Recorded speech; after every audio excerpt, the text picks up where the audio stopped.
você.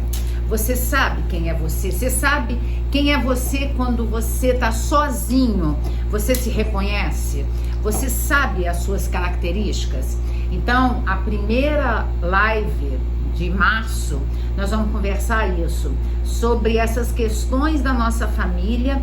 Em fevereiro, vocês que são membros exclusivos, mesmo as pessoas que entraram agora, têm direito às lives anteriores, não tem, Lorenzo? Então, mesmo entrou várias pessoas esse mês de março, vocês têm direito às lives anteriores para vocês irem lá e aprenderem. Então, quanto mais eu lembrar dos fatos da minha vida, mais eu vou saber quem sou eu hoje. E a gente tem que entender que nosso inconsciente não é algo que ficou lá no passado. Nosso inconsciente, ele se manifesta aqui. Ele se manifesta no aqui e no agora. Ele está acontecendo agora. Por mais que a gente tenha sofrido algumas questões e que nós ficamos com conteúdos recalcados, o nosso inconsciente, ele se manifesta agora. Simbolicamente, o Freud deu o exemplo do iceberg para a gente poder entender didaticamente. Então, quanto mais a gente sabe os conteúdos que estão lá no passado, por isso que é interessante o processo de análise, por isso que é interessante a gente entrar em contato com os nossos atos falhos, com os nossos xistes, com os nossos sonhos, com os nossos conteúdos recalcados, com as defesas que a gente tem da nossa personalidade, porque o ego é a personalidade. Lembrando que personalidade ela é constituída de temperamento, que é inato, e de caráter, que é o princípio de moral. Fazendo uma analogia com a psicanálise, seria constituída pelo superego e mais o id. Então o ego é constituído de id e superego. Superego é o valor moral, é a censura, é o limitador, e muitas pessoas eles acaba sendo o freio moral e funciona de uma forma de gerar sentimento de culpa, de ansiedade e angústia. Por isso que é interessante a gente entender como a gente está. Então no slide 6, 7, 8 e 9 são figuras para você entender como está a sua vida. E analogicamente eu vou fazer uma comparação do paraquedas. O paraquedas ele só funciona quando você se salta de algum lugar alto, se ele abrir. Então a nossa mente, o nosso aparelho psíquico, ele só vai funcionar e vai dar resolutividade pra gente se ele estiver aberto. E nós temos que entender que a gente nasce, a gente cresce, a gente se desenvolve e a gente deixa de existir num contexto de família. Então nossas famílias, elas são responsáveis para constituir quem nós somos. E uma coisa que nós temos que entender, isso vai ser na live do dia 1º de abril, que eu vou falar mais das disfunções familiares e os traumas provocados nas famílias. Quem mais provoca traumas em nós são as pessoas próximas a gente. As pessoas longe da gente, elas não provocam tanto traumas. Nós temos dois tipos. A medicina, ela entende o trauma como orgânico, como no patologia, no físico. E a psicanálise, psicologia, entende o trauma como emocional. Então, a família é o agenciador de cura, mas a família também é o agenciador de disfunções, de questões emocionais que estão dentro da gente, de questões psíquicas. Opa! Ixi, pega ali. O meu globo caiu, gente.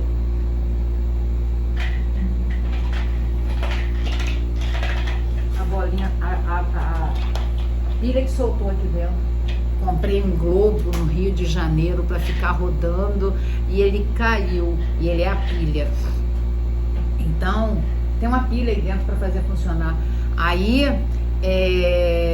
onde eu estava, você lembra onde eu estava? Não estava prestando atenção, né?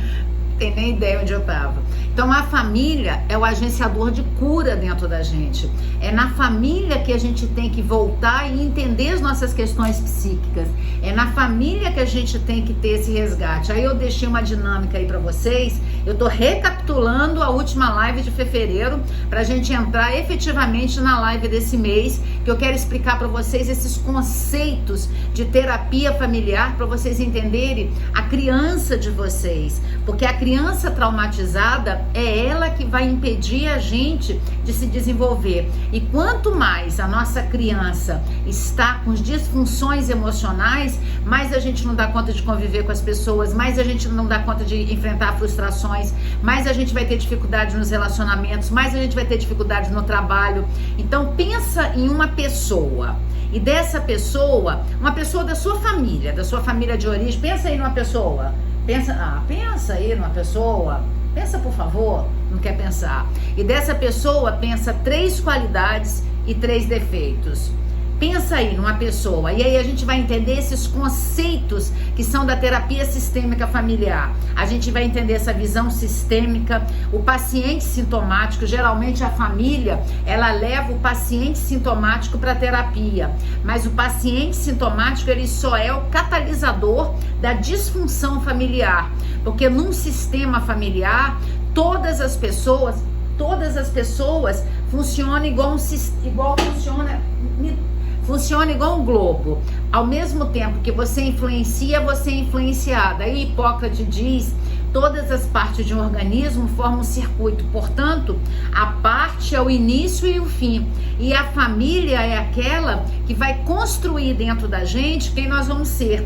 A família, seja a família biológica, seja a família por adoção, seja a família que você foi criada, seja a função paterna, seja a função materna, seja o pai biológico, seja a mãe biológica. Quem cria você constitui quem é você. Então, tanto eles podem levantar você, como eles podem abaixar você. Aí agora você já deve estar pensando: sabia que tinha um culpado. Finalmente eu descobri o culpado das minhas questões. É a minha família. Tá. E agora você tem 20 anos, 30 anos, 40 anos, 60 anos, 70 anos. Você vai ficar até quando culpando as pessoas que construíram você? Até quando você vai ficar culpando as pessoas? Então tá na hora de você buscar entender quem é você. Pensou então numa pessoa? Dessa pessoa você pensou 3 defeitos e 3 qualidades? Vou te dar uma triste notícia e uma excelente notícia. Vou dar a primeira boa. Essas qualidades, elas estão dentro de você. E esses defeitos também estão dentro de você.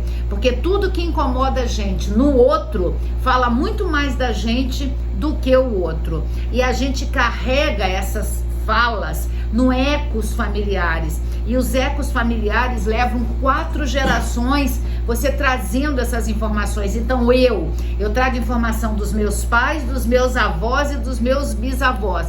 O meu filho, ele traz informações minha e do pai dele, dos meus pais e dos meus avós. Mas ele não conheceu meus avós. Mas ele traz, porque ele traz o eco do passado. E o eco do passado, ele traz a cultura, ele traz os valores, ele traz os dogmas da família, ele traz os segredos da família. E aí vamos pensar hipoteticamente, aquele casal que estava namorando e de repente a menina engravida. Aí eles casam porque a menina engravidou. Esse filho, ele já nasce com uma missão, a missão de constituir essa família. E essa pessoa que nasce com a missão de constituir a família, ela vai ser aquela que vai se sentir o tempo todo responsável pela constituição daquele lar. Então, quantos de nós temos essas marcas, que são as marcas que vieram pelas questões que foram acontecendo com os nossos pais, com os nossos avós e com nossos bisavós, e a gente está trazendo isso ao longo da nossa existência. Por isso que a gente tem que ir para o set terapêutico, trabalhar o conteúdo do inconsciente, que trabalhando o conteúdo do inconsciente, você vai analisar essas questões que às vezes não são suas, mas são questões dos seus pais, dos seus avós, dos seus bisavós. E aí você vai mudar em você, lembrando que a família, ela tem que ser flexível, que a família que não é flexível, ela congela os problemas. Aí vamos lidar com várias compulsões, seja as compulsões por drogas lícitas, seja compulsões por drogas ilícitas, seja pelos transtornos mentais, seja pelos transtornos depressivos, transtornos de ansiedade, os transtornos de personalidade. Então nós precisamos conhecer exatamente como nós somos, para a gente não quebrar, para a gente não destruir essas questões na nossa cabeça. E a gente tem que entender 2 coisas. Uma coisa é o pai biológico e a mãe biológica. Outra coisa é a função materna e a função paterna. Hoje em dia a gente percebe que muitas pessoas não são o biológico, mas eles estão fazendo a função materna e a função paterna. O ser humano, ele precisa, até 6 anos de idade, ele precisa do vínculo materno, porque através do vínculo materno, a maior dor que um ser humano enfrenta é perder a mãe e o pai até 12 anos de idade, mas perder para a finitude da vida, não perder para o divórcio, porque perder para o divórcio é a segunda dor que o ser humano enfrenta. Então, eu estou no slide 78. Esse vínculo materno, ele vai trazer o toque, o olhar, o aconchego, a personalidade, vai ser transmitida pela função materna. E a função materna não precisa ser necessariamente da mãe biológica. E é essa pessoa que vai transmitir os valores de nutriz para o filho. E a função paterna é aquela que transmite a lei, a ordem, a regra. Cássia, mas quem faz a função paterna sempre é o pai? Não, pode ser um avô, pode ser uma instituição, é uma lei. E essa lei não precisa necessariamente ser uma pessoa, mas não é uma lei castradora de valores, é uma lei de introjetar valores. E muitas pessoas que não deram conta de introjetar de uma forma saudável a função materna e a função paterna vão usar o corpo como a fala das questões emocionais. Porque a gente tem que entender que todas as vezes que a gente adoece, quem adoece dentro da gente não é o ego, o id que adoece, é a criança que adoece. Por isso que eu vou fazer várias lives falando dessa questão emocional. Eu já construí um texto, deixa eu ver aqui onde está o texto. Eu construí um texto onde eu vou conversar, eu vou falar com vocês no dia 18, eu vou falar, no dia 18 não, que hoje é dia 18, eu vou falar no dia 1º de abril sobre a disfunção familiar, quais são as causas da disfunção familiar. Elas podem ocorrer por vários motivos. Por exemplo, vou ler só um pedacinho e depois que eu falar no dia 1º de abril, vocês vão receber esse texto que eu vou explicar. A disfunção familiar pode ocorrer por diversos motivos. Pode nascer da reprodução de padrões e comportamentos de pensamento dos pais ou da função materna e função paterna, por questões socioeconômicas, por questões religiosas, por desgaste emocional dos membros. E as famílias, elas vão ter dificuldade de demonstrar carinho, atenção, amor entre os membros.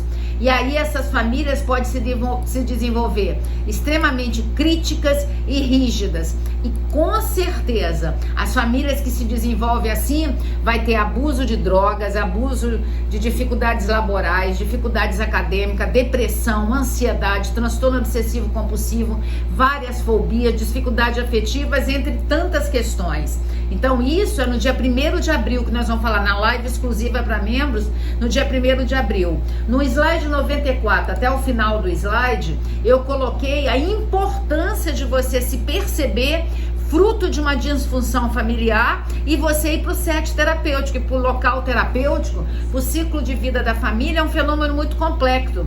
Mas quando avaliamos que é um local onde cronologicamente, através do genetograma das triangulações, que a gente vai falar um pouquinho hoje e um pouquinho na live do dia 1º de abril, essa evolução vai fazendo com que as pessoas acabam ficando conectadas com elas mesmas. E à medida que elas, conectadas, não, desculpa, elas ficam colididas com elas mesmas, à medida que elas vão ficando colididas com elas mesmas, elas não dão conta de entregar, de se entender e se entregarem a elas mesmas. E são pessoas que ficaram rígidas demais, não ficaram congruentes, são pessoas que funcionam incongruentemente.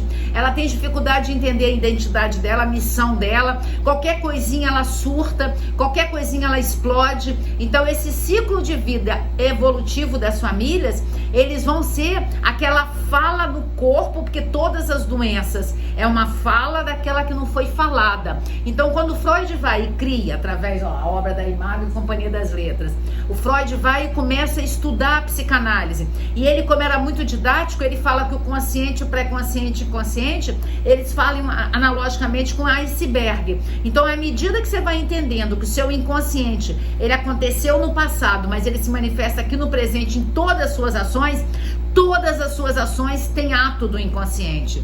Por mais que você ache que você não tem conteúdo recalcado, você tem. E essa fala, o Freud usou a metáfora do Sherlock Holmes. E a fala é uma metáfora da dor. Então, a psicanálise, ela trabalha o tempo todo com metáforas. E a partir do momento que você começa a reviver, a viver de novo aquelas questões que bloquearam você emocionalmente, você começa a ter a participação e responsabilidade no seu sintoma, porque o sintoma é o mal menor para não acontecer uma coisa muito grave. Então,